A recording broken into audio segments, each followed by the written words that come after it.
Did you know that more than 95% of the thoughts you have today are the exact same thoughts you had yesterday? That means even when you think you're making new decisions, you might just be living on mental autopilot, thinking the same, feeling the same, reacting the same, and inevitably collecting the same results. Now listen closely, because this changes everything. If the thoughts you repeat the most are loaded with fear, doubt, unworthiness, or scarcity, then it doesn't matter how hard you work, how much you hustle, or how many late nights you push through.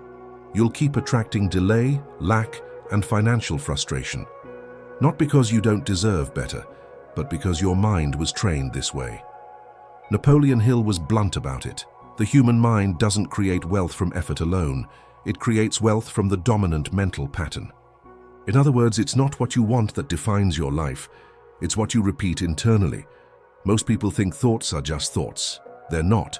Repeated thoughts become silent orders sent to the subconscious. And the subconscious doesn't argue, doesn't analyze, doesn't debate. It simply obeys. That's why so many people say, "I want to prosper," but keep acting, choosing, and feeling like someone who expects to lose. There's an internal conflict happening right now. One part of you desires abundance, but another part, older, deeper, conditioned, was trained to survive, not to prosper. And here's the truth. Almost nobody has the courage to say out loud, the subconscious doesn't change through desire. It changes through repetition. That's exactly why Napoleon Hill taught autosuggestion as one of the central laws of wealth. Not as empty positive thinking, but as applied mental engineering. An affirmation isn't just a pretty sentence. It's a repeated command that over time forms new neural pathways, new emotional associations, and a new inner identity. Because when you repeat something daily, the mind doesn't ask, "Is this true?" It asks, "Is this frequent?" And if it's frequent, it accepts it. And what the mind accepts, it executes. Maybe no one ever taught you how to speak to yourself correctly. Maybe for years you repeated quiet inner lines like, "This isn't for me," "Money is hard," "People like us don't win," and then you wonder why everything feels heavy. But here's the good news, and it's powerful. The same mechanism that conditioned scarcity can condition wealth. If repetition trained you into lack, conscious repetition can reprogram you into prosperity. And that's exactly what we're doing in this video. If this is hitting something deep inside you, comment, "I recognize this pattern." Breathe in. Slow down. Get quiet inside, because from this moment forward, you're not letting your mind run scarcity on autopilot. You're taking the wheel.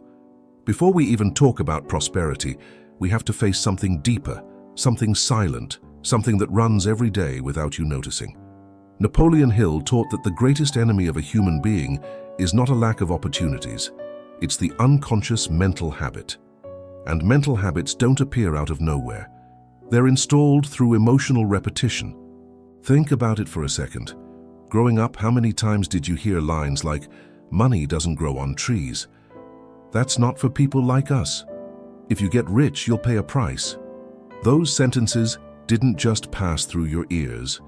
They sank into the subconscious, and whatever sinks down there becomes law. The problem isn't that you want to prosper.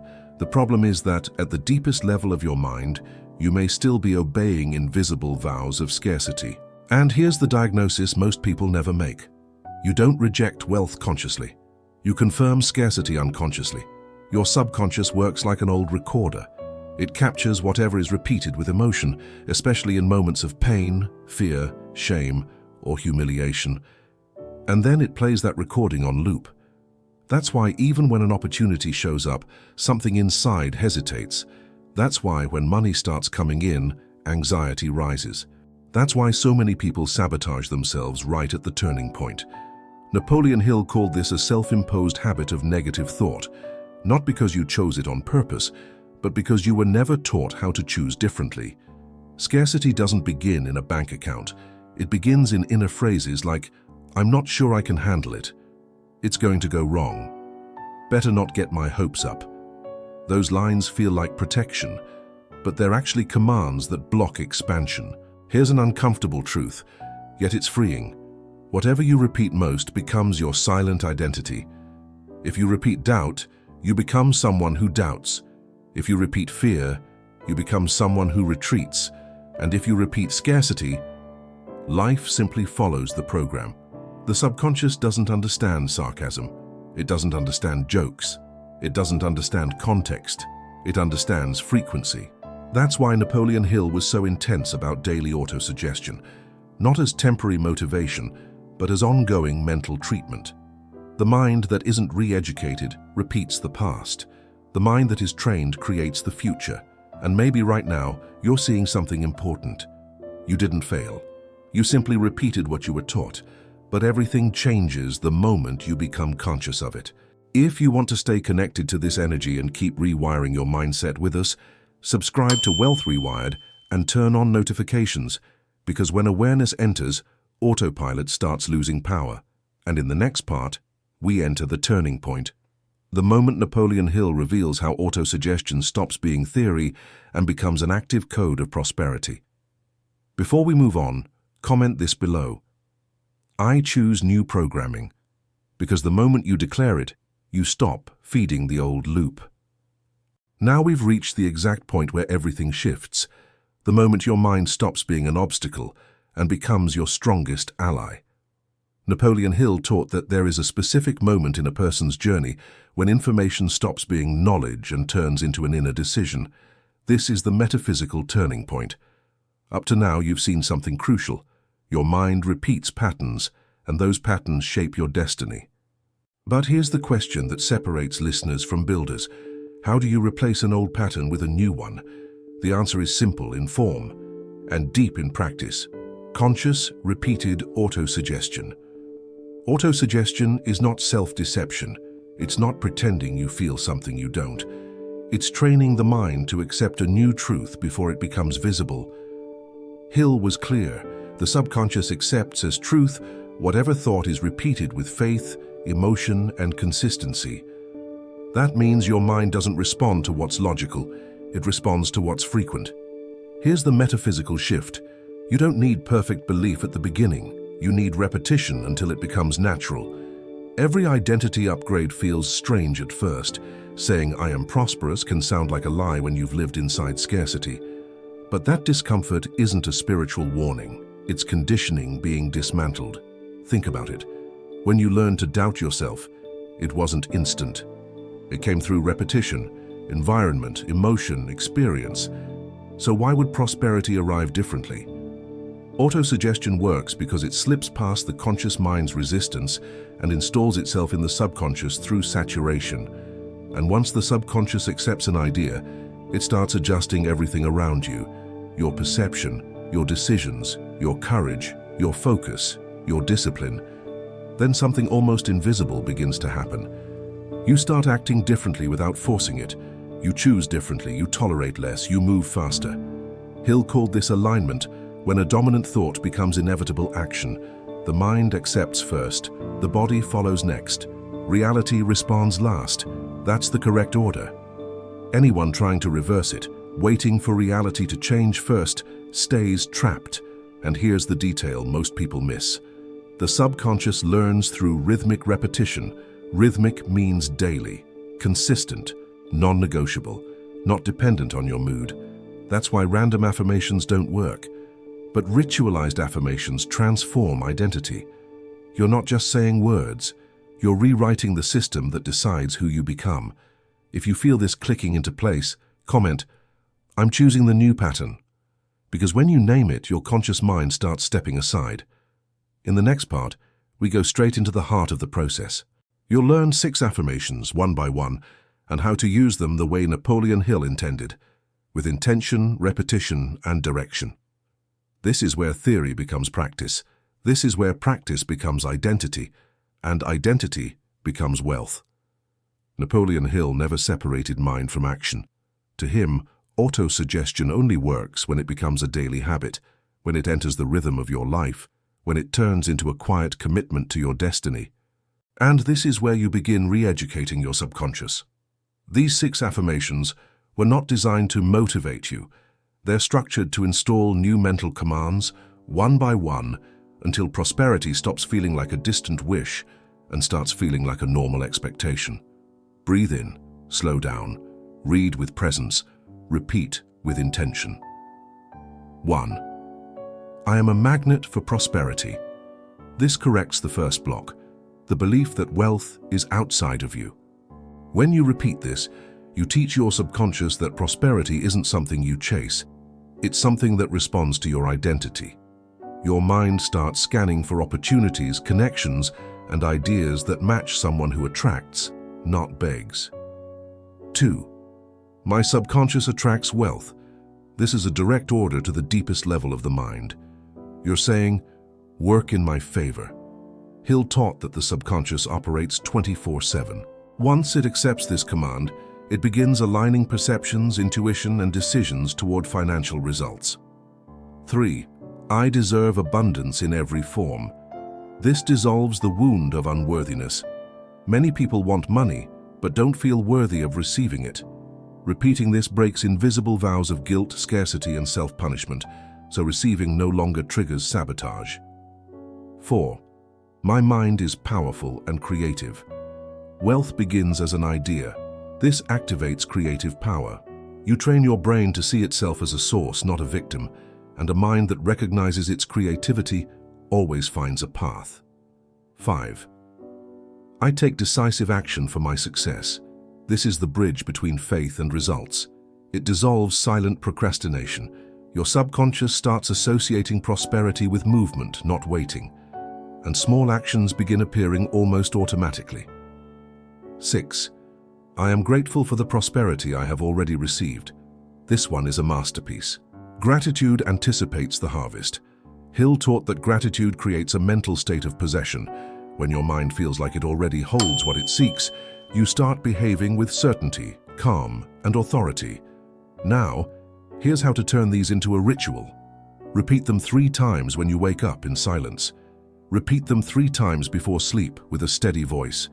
Repeat them whenever fear or doubt rises. Write them on paper and place them where your eyes land every day. Do not negotiate with your mood. Do not wait for motivation. Repetition comes before conviction. If this ritual woke something up inside you, comment, I align with prosperity.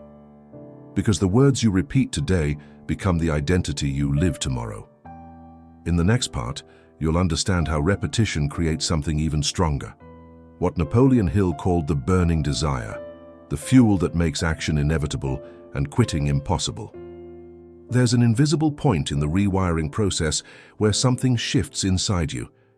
And from that moment on, going back to who you used to be becomes difficult, almost impossible. Napoleon Hill called that point the burning desire. Not a weak wish, not a temporary burst of motivation, but an inner fire so consistent it starts reorganizing your life without you needing to force it.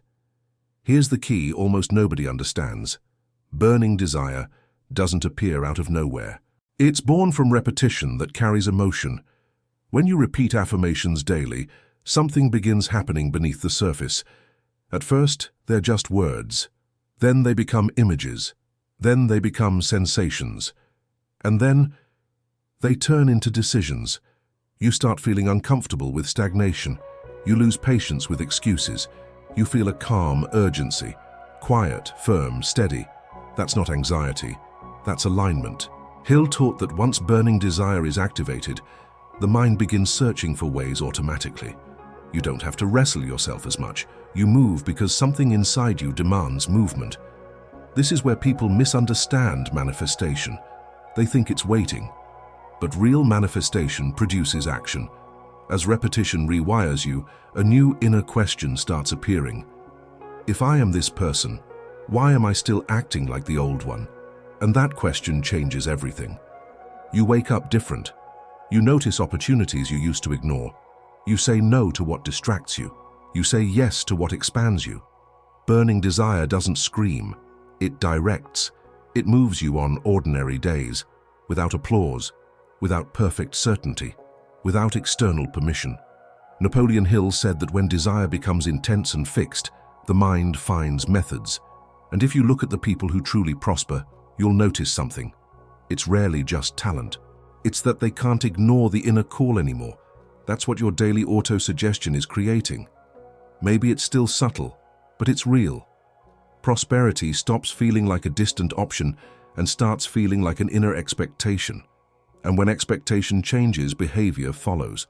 If you feel this quiet movement growing inside you, comment, "My desire is rising," because speaking it out loud reinforces it, and the subconscious responds to what you declare consistently. In the next part, we seal this at the deepest level, identity. Because when the mind accepts wealth as normal, it stops resisting, and life starts cooperating. There's a quiet moment in transformation when you realize something profound. You're not just trying to prosper anymore. You're becoming the kind of person who prospers. Napoleon Hill taught that real wealth begins when the mind accepts a new standard as normal, and whatever becomes normal becomes identity. Up to now, you've repeated affirmations. You've activated desire. You've felt the pull toward action. Now something even stronger starts happening. Your subconscious begins identifying with prosperity, and once something becomes identity, it stops demanding constant effort. Before, discipline felt like a fight. Now it starts feeling like coherence, like the natural behavior of who you are becoming. Before, thinking bigger felt unrealistic. Now it starts feeling logical. That happens because the subconscious is wired for consistency. It always tries to match your actions to the image you hold of yourself. So if you begin to see yourself as someone who builds abundance, your mind starts rejecting behaviors that don't match that image. You feel discomfort with procrastination, a natural resistance to wasting time, a quiet distance from environments and conversations that drain you. That isn't arrogance. It's identity adjusting. Hill called this harmony, when the inner self aligns with a definite purpose. And once harmony happens, self-sabotage loses power. You don't have to push yourself as hard. You simply move. Here's a deep truth. The mind can't hold two opposite identities for long. Either you see yourself as someone who survives or someone who creates. When the new identity strengthens, the old identity weakens, not through war, but through starvation. It stops getting fed because you stop repeating the old inner scripts. You stop validating scarcity. And without repetition, scarcity collapses. This is the point where people say, "Something in me changed, but I can't explain it." You can explain it now. Reprogramming plus repetition becomes identity, and identity becomes behavior. If you've noticed that you don't think exactly like you used to, even slightly, comment, "I'm not the same person." Because naming your shift strengthens it. In the next part, we connect two worlds, the spiritual and the practical. Because Napoleon Hill was clear, wealth isn't only mental. It has to express itself as visible results. Now we enter a territory most people don't truly understand, the point where spirituality stops being abstract and starts producing concrete results. Napoleon Hill was often misunderstood here. He never separated faith from action. He never separated the spiritual from the material. To him, wealth is a spiritual phenomenon that manifests through physical habits, and it begins with the right kind of faith. Faith, in this context, is not waiting. Faith is acting from inner certainty, even when your senses don't confirm it yet. When you repeat affirmations daily, you're training faith. When you take action without guarantees, you're materializing that faith. Here's a decisive principle. Life responds to movement, not stagnant intention. Hill taught that true faith always generates discipline, because someone who truly believes doesn't act only when they feel like it. They act because the new standard is now part of who they are. At this level, discipline stops being willpower. It becomes expression, a natural result of identity. You start organizing your time with more respect, choosing your battles with more wisdom, investing your energy where there is return. And then the third pillar appears, gratitude. But not decorative gratitude, strategic gratitude. Gratitude is the mental state of someone who already feels in possession, and the mind that feels in possession acts with calm, clarity, and authority. Hill taught that gratitude creates a mental environment where scarcity can't survive, because complaining and gratitude can't occupy the same space. When you give thanks ahead of time, you send your subconscious a clear message. This is already part of my reality. And the subconscious starts working to confirm that reality. That's how the spiritual comes down into the material, not by magic, but by alignment. Thought aligned, emotion aligned, action aligned. And when those three align, results appear. Maybe not explosively at first, but consistently, sustainably, growing. If you can feel your actions changing, even subtly, comment, "I'm integrating." Because integration is the moment the new identity becomes stable. In the final part, we seal everything with a closing decree, a commitment that marks the beginning of your next 30 days of mental reprogramming. We've reached the most important moment in this entire process, not because the video is ending, but because a new phase of your mind is beginning. Napoleon Hill taught that every major transformation happens when a decision stops being mental and becomes an unshakable inner commitment. Up to now, you've seen the autopilot. You've recognized old patterns. You've activated autosuggestion. You've installed new affirmations. You've awakened burning desire, and you've started stepping into a new identity. Now it has to be sealed, because the human mind responds to strong symbolic acts. It obeys clear decisions. It aligns when you declare with firmness who you choose to become. The next 30 days are not just a time frame. They're a portal of reprogramming. During this period, every repetition strengthens neural pathways. Every affirmation consolidates identity. Every action, no matter how small, sends the same message to the subconscious. I'm not trying anymore. I've started. So take a breath, slow down, and speak this final decree with presence. Final decree. I take control of my mind. My thoughts work in my favor. My subconscious is aligned with prosperity. I act with discipline, clarity, and faith. Wealth responds to my identity. My mind is renewed, and my miracle has already begun. Feel the weight of those words, not as hope, but as positioning. And here's a simple anchor that aligns with timeless wisdom. As a man thinks in his heart, so is he. Proverbs. When your inner pattern changes, your outer world eventually follows. Now, don't retreat. Don't negotiate with the old program. Continue the ritual. Continue the repetition. Continue acting like the person who has already chosen prosperity, because you have chosen. If this video marked a turning point for you, comment, "My mind is renewed." And if you want more videos like this, more decrees, more rewiring, more wealth-minded discipline, subscribe to Wealth Rewired, like this video, and turn on notifications so you stay connected to this frequency. Remember, the mind you discipline today governs the destiny you live tomorrow. We'll meet again in the next decree.